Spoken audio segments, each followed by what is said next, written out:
नमस्कार दोस्तों, आप देख रहे हैं न्यूज नशा और मैं हूं आपके साथ अनु जैन रोहतगी। जिसका डर था वही हुआ। रशिया ने यूक्रेन पर आक्रमण कर दिया और दोनों ही देश ये लगातार दावे कर रहे हैं कि वो दूसरे देश को कितना नुकसान पहुंचा रहे हैं। लेकिन ये बात किसी से छुपी नहीं है कि रशिया के सामने यूक्रेन कितने दिन तक टिक सकता है। कुछ ही दिनों की बात होगी। और जिस तरह से लगातार ये एक आशंका व्यक्त की जा रही थी कि इस युद्ध के जरिए विश्व युद्ध छिड़ सकता है, तो युद्ध शुरू हो चुका है और आने वाले समय में क्या यह युद्ध विश्व युद्ध में बदल सकता है, और इसका पूरी जिम्मेदारी, पूरा दामोदार कह सकते हैं इस समय पुतिन के ऊपर है। क्योंकि कोई नहीं जानता कि पुतिन के दिमाग में इस समय क्या चल रहा है। जिस तरह से पुतिन ने पिछले कुछ दिनों में बयान दिए थे कि वो यूक्रेन पर आक्रमण नहीं कर रहा है, जबरदस्ती अमेरिका जो है इसको बड़ा चढ़ा के पेश कर रहा है, कोई आक्रमण नहीं कर रहा है, लेकिन पुतिन ने आक्रमण कर दिया, जोर शोर से आक्रमण कर दिया और बिना किसी डर के। लगता है किसी बात का डर नहीं है पुतिन को। उसके दिमाग में क्या चल रहा है, क्या ये जो युद्ध है ये विश्व युद्ध में तब्दील होगा, क्या रशिया यूक्रेन पर कब्जा कर लेगा, विश्व पर इसका क्या असर पड़ेगा। तमाम बातों की हमने चर्चा की है। हमारे साथ फॉर्मर मेजर जनरल पीके सहगल हैं, हमारे साथ फॉर्मर मेजर जनरल जेके बंसल सर हैं। आप दोनों का स्वागत है न्यूज नशा में। पीके सहगल सर, आपसे जानना चाहेंगे, इस समय सबकी निगाहें पुतिन पर है क्योंकि पुतिन ने जो डिसीजन लिया है एक दमदार डिसीजन लिया। और जिस तरह से डराया जा रहा था लगातार अमेरिका की तरफ से, ब्रिटेन की तरफ से, फ्रांस कि अगर हमला करेगा तो हम ये करेंगे, हम वो करेंगे, लेकिन पुतिन ने किसी की चिंता नहीं की और हमला कर दिया। तो पुतिन के दिमाग में इस समय क्या चल रहा है? ये युद्ध कितनी देर तक चलेगा? रशिया के वास्तव में क्या वॉर एम्स हैं? क्या पूरे यूक्रेन को कब्जा करना चाहता है? वहां पपेट सरकार लगाना चाहता है? वो जो 2 रीजन्स हैं उनको इंडिपेंडेंट घोषित किया, उनको अपने साथ इंटीग्रेट करना चाहता है। ये सिवाय पुतिन के कोई और नहीं जानता। यहां तक कि उनके एक्सटर्नल अफेयर्स मिनिस्टर जो है और डिफेंस मिनिस्टर है उनको भी नहीं पता। मैं स्पेकुलेट कर सकता हूं कि रशिया के क्या वॉर एम्स होंगे। सबसे पहला उसका वॉर होगा कि जल्दी से जल्दी जो है यूक्रेन की फौज को सरेंडर कराया जाए और यूक्रेन को नियो नाजी इन्फ्लुएंस से मुक्त किया जाए। दूसरा कि वहाँ के जो प्रेसिडेंट हैं उनको कैप्चर किया जाए, एक पपेट प्राइम मिनिस्टर प्रेसिडेंट को खड़ा किया जाए, वहाँ के पार्लियामेंट को डिसॉल्व किया जाए और प्रो रशियन पार्लियामेंट रखा जाए, जो पार्लियामेंट रेजोल्यूशन पास करेगा कि कभी भी यूक्रेन जो है नेटो का हिस्सा नहीं बनेगा। और यही मुख्य वजह थी लड़ाई शुरू होने की। और जब तक कि रशिया इसको अचीव नहीं करता, रशिया इस युद्ध को समाप्त नहीं करेगा। तो जैसा कि सर का मानना है कि पुतिन के दिमाग में जो चल रहा है वो पुतिन ही जानता है, उसके जो क्लोज बाय हैं उनको भी पता नहीं है। लेकिन जो एग्जेम्पशंस की जा रही है कि पुतिन यूक्रेन पर आक्रमण करेगा, उसका जो प्रेसिडेंट है उसको कैप्चर करेगा, एक पपेट प्रेसिडेंट वहां पे बनाया जाएगा, पार्लियामेंट को भंग किया जाएगा और पार्लियामेंट में ये पास किया जाएगा कि वो यूक्रेन जो है नाटो का सदस्य नहीं बनेगा। ये तमाम जो एक एग्जेम्पशन की जा रही है कि पुतिन के दिमाग में इस समय चल रहा है। और इन सब के बीच एक बात ये भी उठती है कि जिस तरह से अमेरिका ने, फ्रांस ने, ब्रिटेन ने बढ़ चढ़ के यूक्रेन को आश्वासन दिया था कि यदि हमला होता है तो वो उसके साथ खड़े हुए हैं, लेकिन आज हमला हो चुका है और कहीं कोई नजर नहीं आ रहा है। आर्थिक प्रतिबंध करके सबने अपना पल्ला झाड़ लिया है। किसी ने भी मदद के लिए अपनी सेनाएं यूक्रेन को नहीं भेजी और खुद यूक्रेन के प्रेसिडेंट ये मान रहे हैं कि वो अकेला पड़ चुके हैं और अपने बलबूते पर उनको युद्ध लड़ना पड़ रहा है। और ऐसे में उन्होंने गुरिल्ला वार का एक तरीका अपनाया है, अपने नागरिकों तक से अपील कर दी है कि वो बम बनाएं और रूसी सैनिकों को मारें। तो बिल्कुल अलग थलग इस समय यूक्रेन पड़ गया है। और जिस तरह से अमेरिका ने बिल्कुल ही, अमेरिका, ब्रिटेन, फ्रांस, जर्मनी जो बढ़ चढ़ के बातें कर रहे थे, बिल्कुल ही साइड लाइन करके यूक्रेन को उन्होंने कर दिया। और ऐसे में पुतिन का हौसला और ज्यादा बढ़ गया। और इन सबके बीच जो सुरक्षा हमारी जो काउंसिल है, ये काउंसिल जो हमारी है, जो यूनाइटेड नेशन सिक्योरिटी काउंसिल है, उसका भी जो दबाव है वो नहीं बन पाया है। हालांकि यूक्रेन ने अपनी तरफ से भारत से भी मदद मांगी। उसने कहा है कि अगर भारत चाहे तो युद्ध रुकवा सकता है, पुतिन से बात कर सकता है। सभी को पता है कि भारत से क्लोज है, रशिया के रिलेशंस अच्छे हैं। यूनाइटेड नेशन सिक्योरिटी काउंसिल तक जो है उसकी बैठक होने वाली है, उसके जो परिणाम है वो भी सामने आएंगे। लेकिन इतनी बड़ी एजेंसी का भी बस नहीं चल पाया रशिया के ऊपर। तो क्या फायदा है इतनी सभी बड़ी एजेंसी का, और क्या आर्थिक प्रतिबंध लगाने से सिर्फ अमेरिका जो है अपनी ड्यूटी पूरी कर रहा है, ब्रिटेन ड्यूटी पूरी कर रहा है कि इस युद्ध को रोके, आर्थिक प्रतिबंध लगा के आप साइडलाइन हो गए। हम बात कर रहे हैं जेके बंसल सर से। सर, आपको क्या लगता है कि आपको नहीं लगता कि अमेरिका बिल्कुल अपॉर्चुनिस्टिक है? जिस तरह से उसने अफगानिस्तान को छोड़ दिया एकदम अकेले अपने दम पर, ऐसे उसने यूक्रेन को छोड़ दिया। नाम मात्र का आर्थिक प्रतिबंध लगाने से क्या फर्क पड़ेगा? अमेरिका को अभी तक समझ आ जाना चाहिए आर्थिक प्रतिबंध से कोई असर नहीं होता। 2014 में जब रूस ने क्रीमिया पे कब्जा किया तब भी उस पर आर्थिक प्रतिबंध लगाए गए। उसके बावजूद रशिया की इकोनॉमी ग्रो हुई है।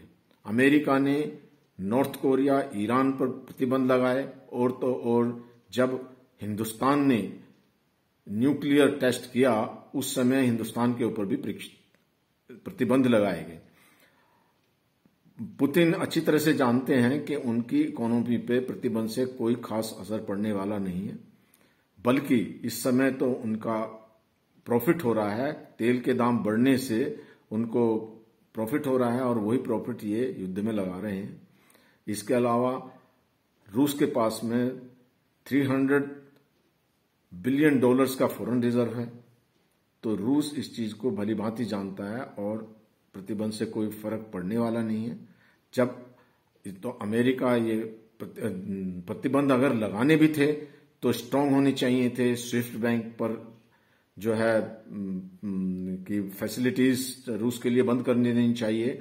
और जो यूक्रेन के प्राइम मिनिस्टर है उन्होंने बोला था कि अगर प्रतिबंध लगाने तो युद्ध से पहले लगाओ, और एक बार हमारे ऊपर आक्रमण हो गया, सीमाएं नहीं रही, हम बर्बाद हो गए, तो उसके बाद प्रतिबंध का क्या फायदा। और वही अप्रत्यक्ष में सामने आ रहा है। दूसरी बात, ये समझने वाली बात है कि जब यूरोपियन देश या अमेरिका यूक्रेन को नाटो में नहीं इंक्लूड कर रहे हैं तो उनको ये रशिया को गारंटी देने में क्या जाता था कि भाई हम नहीं करेंगे। इसके अलावा यूक्रेन को भी समझना चाहिए था कि जब हमको ये नाटो में जो है नहीं सम्मिलित कर रहे हैं तो रूस को ये बता देना था कि भाई हम नाटो में सम्मिलित नहीं हो रहे और हम एक न्यूट्रल कंट्री हैं। तो इससे जो है जो आज हालात हैं यूक्रेन के वो नहीं होते। अभी सभी देशों ने यूक्रेन को अकेले छोड़ दिया है और यूक्रेन उसका जो है रशिया का मुकाबला नहीं कर पा रहा है। ये तो पहले से ही पता था कि जो रूस की सेना है और यूक्रेन की सेना में धरती आसमान का फर्क है। उनके पास में हवाई, नेवी और थल सेना सभी जो हैं बहुत मजबूत हैं और इसका खामियाजा अब यूक्रेन को उठाना पड़ रहा है। कोई भी देश उनके साथ में नहीं आ रहा है। तो सीख ये मिलती है कि जो कोई युद्ध लड़ना है वो अपने बूते पर लड़ना चाहिए, अपने देश को समृद्ध करना चाहिए और किसी के ऊपर भी कोई विश्वास करना आज की तारीख में इंटरनेशनल संधियों का कोई फायदा नहीं होता।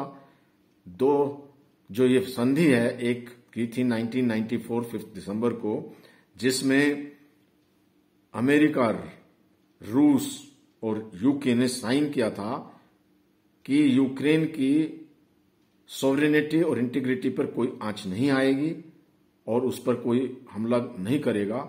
इसको बावजूद रूस ने हमला कर दिया उल्टा, और जो अमेरिका है और यूके उनको सामने आना चाहिए था लड़ाई के लिए, उन्होंने नहीं किया। तो इन संधि का क्या फायदा। इसलिए इंटरनेशनल एरिना पे ये प्रेशर लगाते हैं जो बड़े बड़े कंट्रीज हैं। OPCW में हमारे ऊपर भी 1997 में प्रेशर लगा के हमारे जो केमिकल वेपन्स थे उनको हमको डिस्ट्रॉय करना पड़ा। और हालांकि उन्होंने लिखकर दे दिया, लेकिन इसका कोई भरोसा नहीं है कि जो ये लोग लिख के देते हैं, जितने भी कंट्रीज हैं या जितने भी UN में हैं, UN की कोई आजकल वैलिडिटी नहीं है। फ्रांस पहले कहता था ये ब्रेन डेड है, जर्मनी इसको मानता नहीं है या पहले सैंक्शन के लिए भी तैयार नहीं था। और इन सब चीजों से जो इंटरनेशनल ऑर्गेनाइजेशंस हैं इनका कोई जो है अब वजूद नहीं रह गया है और ये सब तो यहाँ बहुत बड़ी बात करी है जेके बंसल सर ने कि सभी देशों ने अकेला छोड़ दिया यूक्रेन को, और आर्थिक प्रतिबंध लगाने से कुछ नहीं होता है। आर्थिक प्रतिबंध पहले भी लगाए गए हैं, दूसरे देशों पे भी लगाए जाते रहे हैं, लेकिन उससे कोई फायदा नहीं होगा। और यूक्रेन ने भी एक तरह से इन देशों के बहकावे में भी आकर के, जिस तरह से अमेरिका ने उसको सपोर्ट किया, ब्रिटेन ने किया, उसने नाटो एक जो मांग थी कि नाटो का सदस्य ना बने, उसको लेकर के चाहे एक ईगो इशू ही बन गया है कि यूक्रेन नाटो का सदस्य बनना चाहता है, रशिया नहीं चाहता है। तो अगर यूक्रेन मना ही कर देता तो ये विश्व युद्ध जो आसार हो गए हैं, युद्ध शुरू हो गया और विश्व युद्ध की तरफ जाएगा, ये आने वाला समय ही बताएगा। तो आर्थिक प्रतिबंध लगाने से कुछ नहीं होता, सभी देशों ने अकेला छोड़ दिया है। और ये भी अब हर देश को मानना पड़ेगा। सर का ये भी कहना है कि अब ये मानकर चलना पड़ेगा कि जो संधियां होती हैं, जो एग्रीमेंट्स होते हैं, जो उनका कोई मायने नहीं रहता है, क्योंकि एक एग्रीमेंट हो चुका है जिसमें यूके ने, यूएसए ने और रशिया ने बाकायदा संधि की थी कि यूक्रेन की सोवरेनिटी पर कोई आंच नहीं आने दी जाएगी। और आज रशिया ने ही उस पर आक्रमण कर दिया और अमेरिका और यूके कुछ नहीं कर रहे हैं, आर्थिक प्रतिबंध लगा दिए हैं। तो हर देश को ये समझना पड़ेगा कि अगर वो युद्ध की दिशा में जाता है तो उसको अपने बलबूते पर लड़ाई लड़नी होगी। और यूक्रेन को ये समझ लेना चाहिए था बहुत पहले ही कि ऐन वक्त पे कोई काम नहीं आएगा, रशिया के आगे वो टिक नहीं पाएगा। एक जो नाटो में अगर एक रशिया की डिमांड थी तो उसको एक सोच समझ के, एक डिप्लोमेसी के तहत इस पर बात करनी चाहिए थी। पूरे देश को युद्ध में झोंक दिया है एक तरह से यूक्रेन, और अब देखना यह है कि कितने दिन तक ये युद्ध चलता है, क्योंकि कोई भी देश अपनी सेनाएं तो डायरेक्ट नहीं भेज रहा है, सबने आर्थिक प्रतिबंध लगा दिए हैं। और कितने दिन तक युद्ध ये चलता है, और क्या ये युद्ध विश्व युद्ध में तब्दील होगा, और क्या क्या इसका खामियाजा दुनिया को झेलना पड़ेगा और भारत को भी झेलना पड़ेगा। हम बात करते हैं पीके सहगल सर से दोबारा कि सर युद्ध हो रहा है और देख रहे हैं जो हाल इस समय हो गया है, बुरा हाल इस समय विश्व भर में हो गया है। और अब पता है सबको कि जिस तरह से कीमतें आसमान को छुएंगी, तो जब युद्ध होता है तो उसका परिणाम विश्व को कैसे झेलना पड़ेगा, क्योंकि युद्ध शुरू हो चुका है। कीमतें आसमान को छूना शुरू कर देंगी, हमारी इकोनॉमी स्लो डाउन हो जाएगी, हमारी पोस्ट कोविड जो रिकवरी है उसमें ढील आ जाएगी। पेट्रोल प्राइसेस जो है 7 से 8 रुपए प्रति लीटर बढ़ सकते हैं जैसे ही इलेक्शन खत्म होती है, और अगर वो $125 पर बैरल हो गए तो 15 से 20 रुपए बढ़ सकती है, और अगर $150 हो जाता है तो 30-35 रुपए पर डॉलर भी कीमतें बढ़ सकती हैं। ऐसे में सारी दुनिया जो है पीड़ित है, सारी दुनिया जो है दुखी है, सारी दुनिया बड़े पैमाने पर कंडेम कर रही है रशिया को और चाह रही है कि जल्दी से जल्दी इस युद्ध को खत्म किया जाए। तो जैसे कि सर ने बताया कि स्टॉक एक्सचेंज बिल्कुल धड़ाम से गिर पड़ा है, पेट्रोल और डीजल की कीमतें बढ़ेंगी, आसमान को छुएंगी, इसके लिए तैयार रहिए। पूरे विश्व भर में इसका असर देखने को मिल रहा है। पेट्रोल और डीजल बढ़ेगा तो जाहिर सी बात है कि हर चीज महंगी होगी, क्योंकि ये बात लगातार हर कोई दोहराता है कि जब दो देशों के बीच युद्ध होता है तो वो उसका खामियाजा वो दोनों देश नहीं उठाते, बल्कि ग्लोबलाइजेशन का जमाना है, पूरा विश्व इसका खामियाजा उठाता है। और यूक्रेन और रशिया के बीच अगर ये युद्ध जल्दी नहीं थमा तो इसके परिणाम बहुत ज्यादा भयंकर होंगे। ये विश्व युद्ध में भी तब्दील हो सकता है, और अगर विश्व युद्ध नहीं हुआ तो पूरे विश्व की इकोनॉमी पर इसका असर होगा।